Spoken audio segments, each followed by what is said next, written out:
অভয়ার হত্যা সরাসরি কাউকে যে যে অ্যাকচুয়ালি যে ঘটনাটা করেছে, সে হত্যা হোক, ধর্ষণ হোক বা ধর্ষণ তারপরে হত্যা, সেটা প্রমাণ করা মোটামুটি এখন অসাধ্য।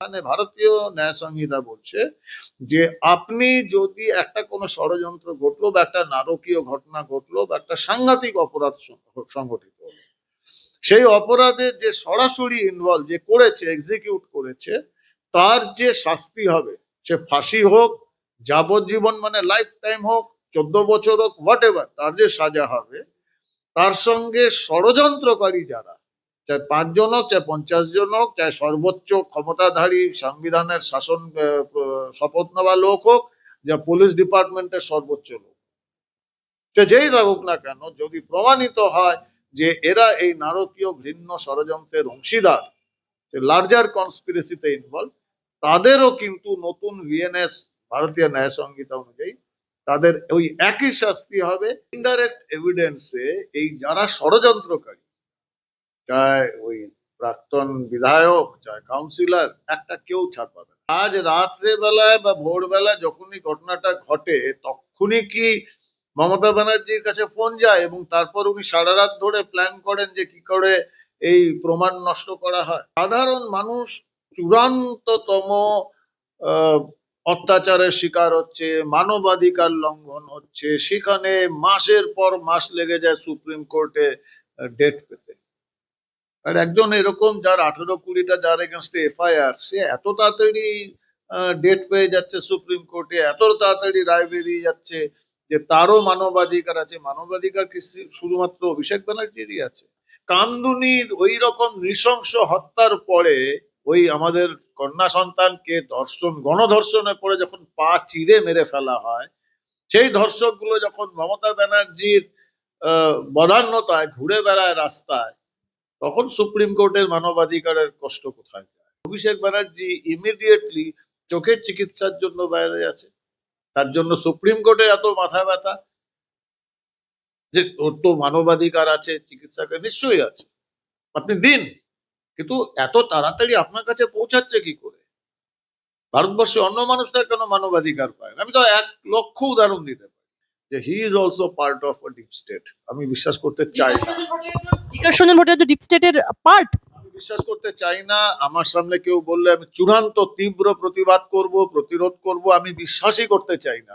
কিন্তু অনেকে যখন বলে, কোথাও একটা চিড় তো ধরে আমার আত্মবিশ্বাসের মধ্যে।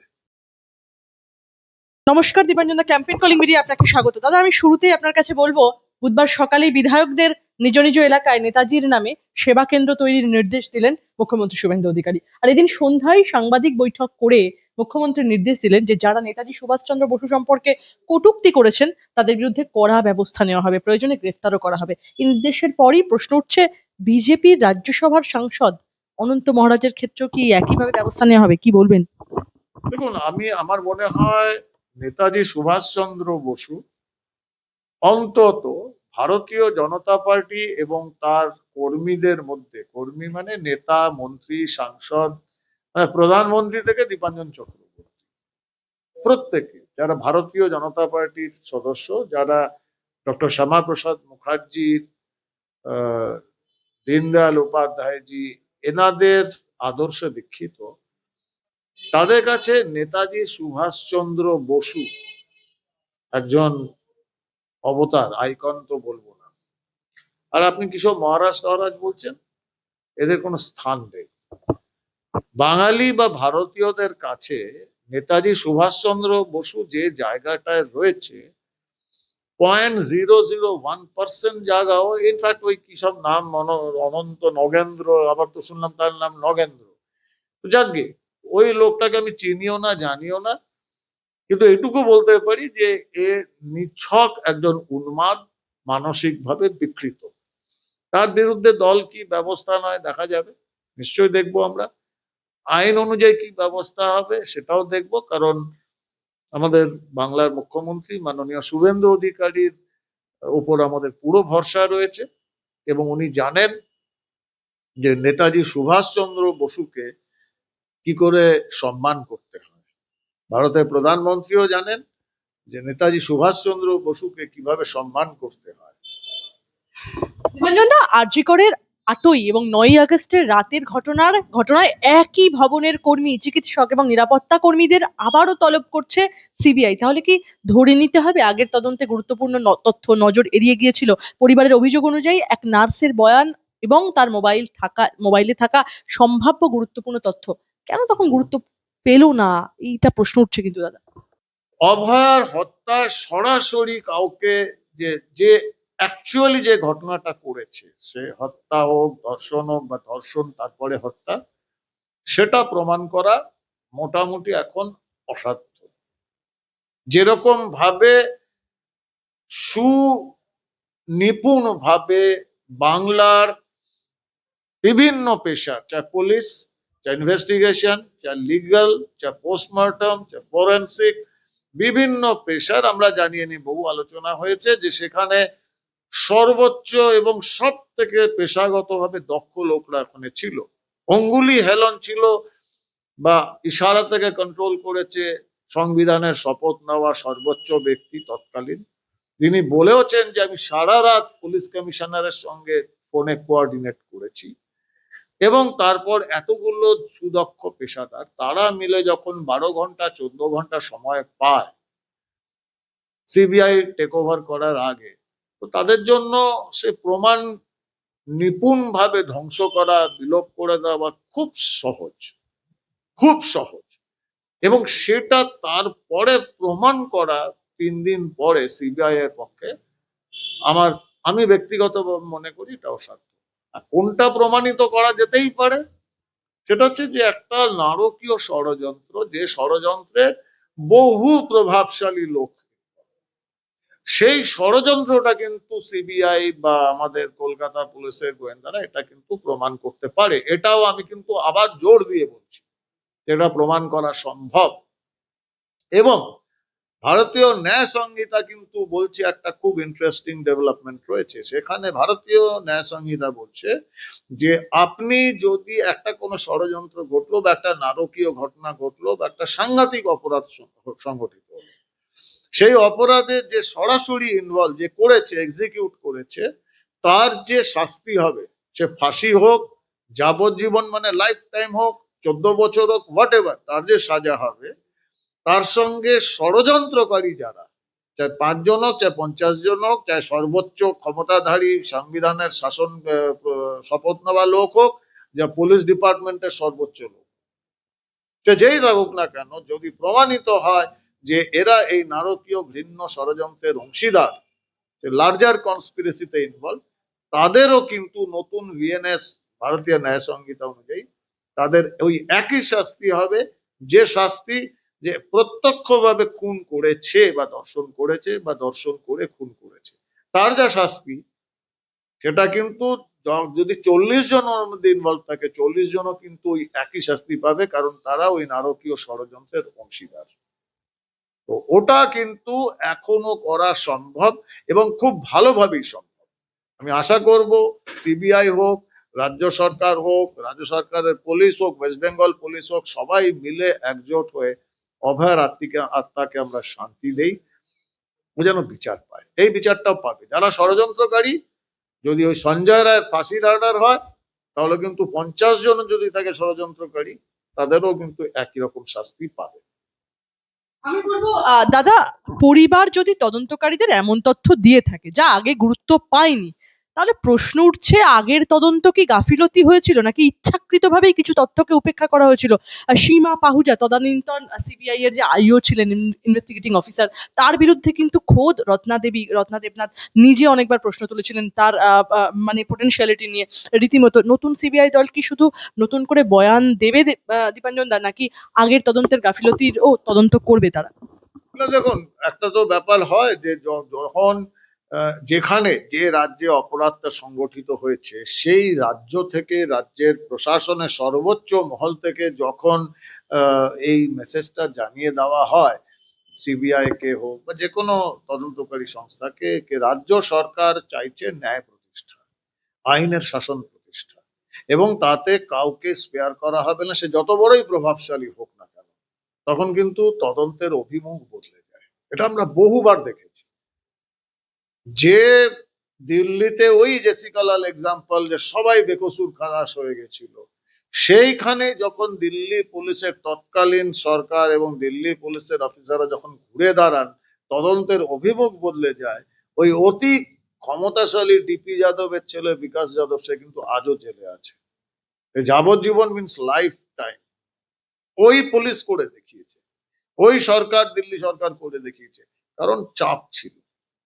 সেই চাপটা যখন এখানে সৌভাগ্যজনক ভাবে আমাদের পশ্চিমবঙ্গ সরকারের সর্বোচ্চ প্রধান মাননীয় শুভেন্দু বাবু যখন দিচ্ছেন, এবং এই চাপটার পরে মানুষের চাপ, আদালতের চাপ, আমি বিশ্বাস করি সিবিআই, পশ্চিমবঙ্গ পুলিশ একজোট হয়ে কাজ করবে এবং তদন্তে যারা এই ষড়যন্ত্রকারী তারা কেউ ছাড় পাবে না, সে যত বড়ই নেতা হোক আর সংবিধানের শপথ নেওয়া প্রশাসনিক প্রধান হোক, বাঁচবে না।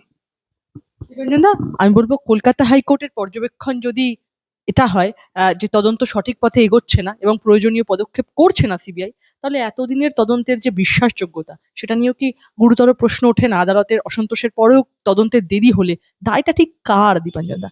আমি তো কোনো মতে বলতে পারি না যে তৎকালীন পুলিশের সব কাজ সম্পূর্ণ নিরপেক্ষ এবং দক্ষতার পরিপ্রেক্ষিতে হয়েছে। হয়তো ৪ঠা মের আগের পুলিশ আর ৪ঠা মের পরের পুলিশ সম্পূর্ণ বদলে গেছে। কারণ দেখো, এটা আমি সবসময় বলেছি যে পুলিশ একটা ডিসিপ্লিন ফোর্স, আর ডিসিপ্লিন ফোর্সের কিন্তু অনেকগুলো অসুবিধা সুবিধা দুটোই আছে। এরা সবসময় উপরে তাকিয়ে থাকে, উপরের কি অর্ডার হচ্ছে সেটা পার্কুলেট ডাউন হয়ে নিচে অব্দি যায়। যেটা আজকের বাংলার মুখ্যমন্ত্রীর নির্দেশ সুস্পষ্ট, যে শাসকের আইন নয় আইনের শাসন প্রতিষ্ঠিত হবে, পুলিশ করে দেখাচ্ছে। তার আগে অন্য আইন ছিল, বাংলার বিতাড়িতা প্রাক্তন বিধায়িকা মমতা ব্যানার্জির যা আদেশ চলতো যে আইনের শাসন নয় আমার আইন বা শাসকের আইন চলবে, তখন পুলিশ সেটা ফলো করেছে। তার জন্য পুলিশের বিরুদ্ধে বা বিচার ব্যবস্থার বিরুদ্ধে তো প্রশ্ন উঠেছে। অভয়ার মৃতদেহ কেন এত তাড়াতাড়ি দাহ করা হয়েছিল, এই প্রশ্নের উত্তর কি এবার পাওয়া যাবে? বাবার অভিযোগের ভিত্তিতে পানিহাটির প্রাক্তন তৃণমূল বিধায়ক, প্রাক্তন চেয়ারম্যান এবং প্রাক্তন কাউন্সিলরের বিরুদ্ধে তথ্য প্রমাণ লোপাট সহ মামলা দায়ের হয়েছে। তাহলে এতদিন পরে এই তদন্ত আগে কেন হয়নি? এবং পানিহাটির প্রাক্তন তৃণমূল বিধায়ক, প্রাক্তন চেয়ারম্যান এবং প্রাক্তন কাউন্সিলরের বিরুদ্ধে তথ্য প্রমাণ লোপাটের মতো গুরুতর অভিযোগে এই যে মামলা দায়ের হয়েছে, তাহলে তাদের ভূমিকা ঠিক কি ছিল? দেখো, আমি একটা কথা, তুমি ভালো করে শুনে থাকবে যে আমি আগের 3টে প্রশ্ন আগে যে উত্তরটা দিয়েছিলাম, যে আমি দৃঢ় বিশ্বাস করি আমার পেশাগত অভিজ্ঞতার সূত্র দিয়ে, মূল যে অভিযুক্ত মানে যে খুন ধর্ষণটা করেছে, যে একজন হোক দুজন হোক, তাদের সরাসরি ইমপ্লিকেট করাটা খুব মুশকিল। সঞ্জয় রায়কেও কিন্তু উচ্চ আদালতে কতটা কি এই বিচারের রায় টিকে থাকবে আমার সন্দেহ আছে। কিন্তু ইনডাইরেক্ট এভিডেন্সে এই যারা ষড়যন্ত্রকারী, চায় ওই প্রাক্তন বিধায়ক চায় কাউন্সিলর, একটা কেউ ছাড় পাবে না। কারণ এটা তো জবাব দিতে হবে, কে কি করে রাত্রেবেলা সন্ধ্যা 7টার পর পোস্টমর্টম, সুপ্রিম কোর্টের ক্লিয়ার কাট ভার্ডিক্টকে আপনারা অবমাননা করে কেন করলেন, এই জবাবগুলো দিতে হবে। এরকম বহু জবাব আমাদের কাছেও আছে, বহু প্রশ্ন, যথাসময়ে সেই প্রশ্নগুলো আমরাও করব সুযোগ যদি পাই। এই ষড়যন্ত্রকারীদের, মমতা ব্যানার্জি নিজে বলেছিলেন, সেগুলো সব রেকর্ডেড রয়েছে সব চ্যানেলে, যে আমি সারা রাত টেলিফোনে যোগাযোগ করে আমি কন্ট্রোল মনিটরিং করেছি ওই ভদ্রলোক দুর্বিনীত গোয়েলের সঙ্গে। ঘটনাটা কি করে হয়?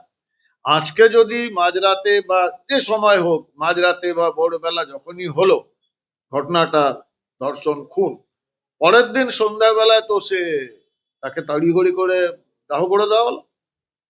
তাহলে কি আজ রাত্রে বেলায় বা ভোরবেলায় যখনই ঘটনাটা ঘটে তখনই কি মমতা ব্যানার্জির কাছে ফোন যায় এবং তারপর উনি সারা রাত ধরে প্ল্যান করেন যে কি করে এই প্রমাণ নষ্ট করা হয়, কি করে ঘটনাটাকে সাজানো যাবে? ওনার কথা অনুযায়ী ওনাকে তো জবাব দিতে হবে, কল ডিটেল তো নেওয়া হবে। এবং আমি আগেও বলেছি, এখনো বলছি, মমতা ব্যানার্জি, দুর্বিনীত গোয়েল, অভিষেক গুপ্তা, সন্দীপ ঘোষ, এদের চারজনকে কাস্টাডিতে নিয়ে আমনে সামনে বসে ক্রস করা হোক, অভিজ্ঞ লোক, সঠিক ইন্টেনশন নিয়ে যদি তারা তদন্তকারীরা, দক্ষ লোকেরা যদি প্রশ্ন উত্তর করে, আমি বলছি 12 ঘন্টার মধ্যে কিন্তু সব ফাঁস হয়ে যাবে। কিন্তু বসাতে হবে মুখোমুখি এবং কাস্টাডিতে। আমি এবার একটু অন্য প্রসঙ্গে আসবো। অভিষেক বন্দ্যোপাধ্যায়ের বিদেশ যাত্রা নিয়ে প্রশ্ন। সুপ্রিম কোর্টের অনুমতি পাওয়ার আগেই যদি প্রায় 25টি লাগেজ নিয়ে নিজস্ব বিমানে দিল্লি যাওয়ার প্রস্তুতি অভিষেক বন্দ্যোপাধ্যায়ের থেকে থাকে, তাহলে কি তিনি আগে থেকেই ধরে নিয়েছিলেন যে তার আবেদন সুপ্রিম কোর্টে মঞ্জুর হবে? এত লাগেজে কি ছিল? এটা কিন্তু একটা খুব ইম্পর্টেন্ট প্রশ্ন দীপাঞ্জন দা, আমাদের আপনার কাছে। অভিষেক বন্দ্যোপাধ্যায়ের সত্যি কি চোখের কোনো সমস্যা আছে? এবার আমি একটা প্রথমে অন্য কথা বলি, আমি জানি না, আমি আবার বলছি, আমি করজোড়ে ক্ষমা প্রার্থনা করছি বিচার বিভাগকে, বিচার ব্যবস্থাকে, মহামান্য সুপ্রিম কোর্টকে, মহামান্য বিচারপতিদের। আমার বিচার ব্যবস্থার প্রতি সম্পূর্ণ আস্থা ভরসা রেখে বলছি, জনপ্রতিনিধি তো আমরা বাইরে যখন যাই মানুষের কাছে শুনি, আমি নিজে বিশ্বাস করি না, বিশ্বাস করতে কষ্ট হবে, মানুষের কাছে শুনি যে সাধারণ মানুষ চূড়ান্ততম আহ, অত্যাচারের শিকার হচ্ছে, মানবাধিকার লঙ্ঘন হচ্ছে, সেখানে মাসের পর মাস লেগে যায় সুপ্রিম কোর্টে ডেট পেতে। আর একজন এরকম যার 18-20টা যার এগেনস্টে এফআইআর, সে এত তাড়াতাড়ি ডেট পেয়ে যাচ্ছে সুপ্রিম কোর্টে, এত তাড়াতাড়ি রায় বেরিয়ে যাচ্ছে যে তারও মানবাধিকার আছে। মানবাধিকার কি শুধুমাত্র অভিষেক ব্যানার্জিরই আছে? মানবাধিকার দীপাঞ্জনের নেই? মানবাধিকার কোন রাস্তার সাধারণ গরিব মানুষ তাদের নেই? আমরা তো হিসাব করে দেখতেই পারি, এই প্রশ্নটা আজকে বিচার ব্যবস্থাকে তো জিজ্ঞাসা করতেই পারি।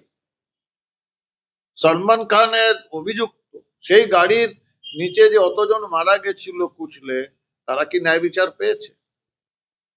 তখন মানবাধিকারের চিন্তা কোথায় যায় সুপ্রিম কোর্টে? এরকম হাজার একটা আমি উদাহরণ দিতে পারি। তখন কেন পাওয়া যায় না? কামদুনির ওই রকম নৃশংস হত্যার পরে ওই আমাদের কন্যা সন্তানকে গণধর্ষণের পরে যখন পা চিরে মেরে ফেলা হয়, সেই ধর্ষকগুলো যখন মমতা ব্যানার্জির বদান্যতায় ঘুরে বেড়ায় রাস্তায়, তখন সুপ্রিম কোর্টের মানবাধিকারের কষ্ট কোথায় যায়? বছরের পর বছর কেন লেগে যায়? আর অভিষেক ব্যানার্জি ইমিডিয়েটলি চোখের চিকিৎসার জন্য বাইরে আছে, তার জন্য সুপ্রিম কোর্টে এত মাথা ব্যথা যে ওর তো মানবাধিকার আছে, চিকিৎসাকে নিশ্চয়ই আছে, আপনি দিন, কিন্তু এত তাড়াতাড়ি আপনার কাছে পৌঁছাচ্ছে কি করে? ভারতবর্ষে অন্য মানুষরা কেন মানবাধিকার পায় না? আমি তো 1 লক্ষ উদাহরণ দিতে পারি। আমার মনে হয় এটা একটা সময় এসেছে যে বিচার ব্যবস্থা, এটা তাদের দায়িত্ব, তাদের যে গরিমা ক্ষুণ্ণ হচ্ছে, মর্যাদা ক্ষুণ্ণ হচ্ছে। আমি জানি না, ওনারা বোধহয় খুব উচ্চ স্তরের মানুষ, তো ওরা বাজার ঘাটে যান না, সাধারণ মানুষের সঙ্গে যোগাযোগটা কম, যেটা আমাদের করতে হয় জনপ্রতিনিধি হিসাবে। আমাদের শুনতে বাজে লাগে, এবং আমি একজন মানুষ হিসাবেও, জনপ্রতিনিধি হিসাবেও, এক্স প্রাক্তন ফৌজি হিসাবে আমি মানুষকে বলি, না না, এরকম আপনারা বলছেন এটা ঠিক নয়, এরকম ভাবছেন ঠিক নয়, কিন্তু কোথাও যেন নিজের আত্মবিশ্বাসটাও কেঁপে যায়। আমার ভাবতে ভয় লাগে যে ভারতের বিচার ব্যবস্থার উপর আমার ভরসা কেঁপে যাচ্ছে। এই ভরসা ফিরিয়ে আনার দায়িত্ব কিন্তু আমাদের বিচার ব্যবস্থার, মহামান্য সুপ্রিম কোর্টের বিচারকরা। আমরা দেখেছি আগে যে কিরকম ভাবে অভয়ের হত্যার সময় ডাইলুট করা হলো, একটা ন্যাশনাল টাস্ক ফোর্স বানানো হলো, তার অস্তিত্ব কোথাও আছে কি? কেন বানালেন তৎকালীন প্রধান বিচারমন্ত্রী? তার তো নাম উঠবেই বারবার, প্রশ্নের উপর তো আসবে প্রশ্ন। তো এরকম অভিষেক ব্যানার্জি, তার চোখ কি হয়েছে না হয়েছে, ঠিক আছে, তার অধিকার রয়েছে, নিশ্চয়ই অধিকার আছে, অধিকার তো সবার থাকে। যে শয়ে শয়ে লোক খুন হয়েছে শেখ শাহজাহানের ওখানে, তো সেখানে তো মানবাধিকারের জন্য গলা কাঁপে না মহামান্য হাইকোর্টের বা মহামান্য সুপ্রিম কোর্টের? মাফ করবেন, আমাদের এই আপনাদের হয়ে লড়তে হয় আমাদের, যেহেতু আইনসভার আমরা মেম্বার, আইনের নামটা রয়েছে বলে আমাদের বাজারে ঘাটে রাস্তায় ক্ষুব্ধ বিক্ষুব্ধ মানুষের সঙ্গে আমাদের ঝগড়া করতে হয়, লড়তে হয়, ডিফেন্ড করতে হয়। আমি প্রশ্নের উত্তরটা আপনাদের কাছে চাইছি, যাতে আপনাদের হয়ে মানুষের কাছে আমরা আরো ভালোভাবে মানুষকে বোঝাতে পারি, না এভরিথিং ইজ ফাইন। যদি শেষ পর্যন্ত সুপ্রিম কোর্টেই বিদেশ যাত্রার অনুমতি পাওয়ার সম্ভাবনা থাকে, তাহলে কলকাতা হাইকোর্টে মামলা করে ফের সুপ্রিম কোর্টে যাওয়ার প্রয়োজন হলো কেন? এটা কি নিছক আইনি প্রক্রিয়া, নাকি এর পেছনে কোনো কৌশল ছিল? আমার তো মনে হয় আমাদের সাধারণ মানুষদের না অনেকেই বোকা ভাবে। একটা হিন্দি সিনেমায় খুব বিখ্যাত ডায়লগ ছিল না, I am just a stupid common man. আমাদের লোকে বা অনেক তথাকথিত উচ্চ জায়গায় বসে থাকা লোকজন আমাদের খুব স্টুপিড কমন ম্যান ভাবে। মানুষ কিন্তু বোঝে, আর মানুষ বোঝে বলেই 1977-এ তৎকালীন প্রবল প্রতাপের সম্রাজ্ঞী ইন্দিরা গান্ধীকে এমার্জেন্সির পর ছুড়ে ফেলে দিয়েছিল এই মূর্খ গরিব দরিদ্র ভারতবাসী, কারণ মানুষ বোঝে। আবার ওই ভারতবাসী 80 সালে ইন্দিরা গান্ধীকে ফিরিয়ে আনে। ওই ভারতের জনগণ 2014-তে চূড়ান্ত দুর্নীতির মনমোহন সরকারকে ছুড়ে ফেলে দেয়, নিয়ে আসেন নরেন্দ্র মোদীকে। আর ওই দরিদ্র অশিক্ষিত সোকল মূর্খ কমন ম্যান তারাই এই পিশাচের সরকারকে চৌঠা মে বঙ্গোপসাগরে ছুড়ে ফেলে দেয় বিজেপি সরকারকে। মানুষকে আন্ডার এস্টিমেট করবেন না। মানুষকে আন্ডার এস্টিমেট করলে বড় বড় হিটলার মুসোলিনি থেকে অনেক কিছু ধূলিসাৎ হয়ে গেছে। আমি একটা প্রশ্ন করবো আপনার কাছে দীপাঞ্জন দা, অভিষেক বন্দ্যোপাধ্যায় প্রসঙ্গে, এটাই আমার শেষ প্রশ্ন, যে 31শে আগস্ট পর্যন্ত কোনো পদক্ষেপ নয় অভিষেক বন্দ্যোপাধ্যায় পেলেন রক্ষা কবচ, একদম প্রভাবশালী নেতা মন্ত্রী সাংসদ বিধায়ক বা তাদের ঘনিষ্ঠদের বিরুদ্ধে যে গুরুতর অভিযোগ উঠলেও তারা আদালতের সুরক্ষা পান, অথচ সাধারণ মানুষ পুলিশের হাতে হয়রানির অভিযোগ করেন। তাহলে প্রশ্ন, আইনের চোখে কি সত্যি সবাই সমান? পাবলিক সার্ভেন্টদের জন্যই কি সব আইনি রক্ষা কবচ দীপাঞ্জন দা, সাধারণ মানুষের জন্য কি কিচ্ছু নয়? সম্ভবত দেখো, আমাকে যদি তুমি অফ দা ক্যামেরা প্রশ্ন করো, আমার উত্তর একদম ডিফারেন্ট। কিন্তু অন ক্যামেরা যখন করছো এবং আমি আইনসভার সদস্য, আমি এরকম ভাবে সরাসরি বিচার ব্যবস্থাকে ক্রিটিসাইজ করতে পারি না। আমার মনের মধ্যে যাই থাকুক না কেন, আহ, আমি সেটা এরকম ভাবে সরাসরি ব্যক্ত করতে পারি না, কারণ আমি আইনসভার সদস্য। ব্যক্তি দীপাঞ্জন, সে তো ওই একটাই কথা মনে করে, কমলাকান্তের দপ্তর, আইন তো হাসি তামাশা, পয়সা থাকিলে টাকা থাকিলে তুমি যেরকম ভাবে ইচ্ছা নাচাতে পারো। আমি এটা বিশ্বাস করি না, কারণ আমিও আইনসভার সদস্য। আমরা আইন বানাই, এবং আইনটাকে যখন ওই, আমি বললাম যে আমি যখন আইনকে ভূতের সঙ্গে আমি কম্পেয়ার করছি, যে আমি বিশ্বাস করি ভূত নেই বলে, ভূত বলে কিছু নেই, কিন্তু তাও ভূতকে ভয় পাই। হয়তো মানুষ মনে করছে, আমি বিশ্বাস করি না, কিন্তু মানুষ মনে করছে আইন বলে কিছু নেই, বিচার ব্যবস্থা বলে কিছু নেই, ও তো শুধু বড় লোকের জন্য, কিন্তু তাও বলতে ভয় পায়। এবং বিচার ব্যবস্থা আবার মানবাধিকার লঙ্ঘন হয়ে গেলে, মানুষ বিচার না পেলে অনেক সময় চোখ বন্ধ করে থাকে, ঘুমিয়ে থাকে। কিন্তু তাদের বিরুদ্ধে একটা কথা বললি, সর্বশক্তি দিয়ে ঝাঁপিয়ে পড়ে আইন অবমাননার মামলা বলে। আমি ভয় পাই বিচার ব্যবস্থাকে, আমি বিচার ব্যবস্থাকে ভরসা করি না, আমি বিচার ব্যবস্থাকে ভয় পাই। আমার শেষ একটাই প্রশ্ন আপনার কাছে, আইনজীবী তথা সিপিআইএম নেতা বিকাশ রঞ্জন ভট্টাচার্য, তিনি কিন্তু হুমকি দিচ্ছেন, আমি যদি পাল্টা মামলা করি যে দুর্গাপুজোর কোথাও মাইক দেওয়া যাবে না, হরিসংকীর্তনে মাইক দেওয়া যাবে না, কোথায় যাবেন? মসজিদে মাইক খোলা নিয়ে হুমকি বিকাশ রঞ্জন ভট্টাচার্যের, কি বলবেন? আমি ভদ্রলোককে ব্যক্তিগতভাবে আমি সম্মান করতাম, করতাম বলছি, বিকাশ বাবুকে। রাজনীতি বিশ্বাস নাও করতে পারি, ওনার চূড়ান্ত বিরোধ থাকলেও আমি জানি না ওনার কি হয়েছে গত 4-6 মাস ধরে। আমি জানি না কোনো সিনড্রোম হয়েছে কিনা, কোনো সমস্যা হয়েছে কিনা, আমি জানি না, আমি বলতে পারবো না। কিন্তু একটা সময় মানুষটিকে সম্মান করতাম। ওনার এরকম ভয়াবহ, জানি না, আমার হিসাবে বিচ্যুতি দেখে আমার কেমন একটা মনে হয়, আমার মনে হয় বিকাশবাবু ঐতিহাসিক ভুল করছেন। মানুষ ওনাকে যেরকম ভাবে সম্মান করতেন, মানুষ কিন্তু এখন অনেক অকথা কুকথা বলছেন ওনার ব্যাপারে। এটা হতে পারে, আমি অস্বীকার করছি না যে বামপন্থীদের চরিত্র, কিন্তু এত তাড়াতাড়ি এরকম ভাবে বদলে গেল চরিত্রটা আমি জানি না। উনি যে সমস্ত কথাগুলো বলছেন, এগুলো কিন্তু বিভিন্ন কথা, এগুলো কিন্তু ওনার মতো একজন শিক্ষিত বিচক্ষণ মানুষের কাছ থেকে আশা করি না। এবং এটা দুঃখ লাগে যে একজন রাজনীতিবিদ, তিনি যখন ওই বিক্রম বেতালের মতো, বিক্রম যেমন বেতালের শবদেহটাকে নিয়ে ঘুরে বেরিয়েছিল, উনিও এখন মৃত গলিত প্রায় বামপন্থার শবদেহটাকে নিয়ে ঘুরিয়ে বেড়াচ্ছেন। আর মাঝে মাঝেই সে বিক্রমের কাছ থেকে বেতাল পালিয়ে যাচ্ছে, উনি আবার ধরে আনছেন। কখনো দেবরাজ মতো লোককে ডিফেন্ড করতে হচ্ছে আইনের নাম নিয়ে, কখনো এই যে স্টেপ গুলো, আজান বা দুর্গাপুজো বলুন, দুর্গাপুজো তো পারমিশন নিয়ে মাইক বাজবে, দুর্গাপুজোর প্যান্ডেল সারা বছর থাকে না, দুর্গাপুজোর প্রত্যেক দিন দিনে 5 বার করে মাইক বাজে না সারা বছর। উনি এই কথাগুলো কেন বলছেন না? মসজিদে কথাটা আসলেই উনি এত ডিফেন্সিভ কেন হয়ে যাচ্ছেন? আমার ভাবতে বিশ্বাস করতে কষ্ট হয়, আমি বিশ্বাস করিও না যে he is also part of a deep state. আমি বিশ্বাস করতে চাই না।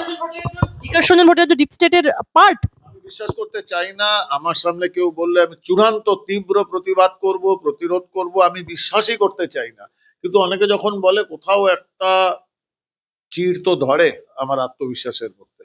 আমি বললাম ভদ্রলোককে আমি খুব রেসপেক্ট করতাম, কিন্তু যে সমস্ত শুনছি, দেখছি, মানুষে যা যা বলছে, মানুষকে কাউন্টার করছি, কারণ সত্যি সত্যি বামপন্থীদের মধ্যে এই একটি লোককে আমি খুব শ্রদ্ধা করতাম, কিন্তু লোকে যা বলছে তখন ডিফেন্ড করতে গেলে আমারও একটু সমস্যা হচ্ছে। আমি ওনাকে অনুরোধ করব, আপনি এরকম করবেন না, আগের বিকাশবাবু হয়ে যান। এই বয়সে আপনার পাওয়ার কিছু নেই, সম্মানটা হারাবেন।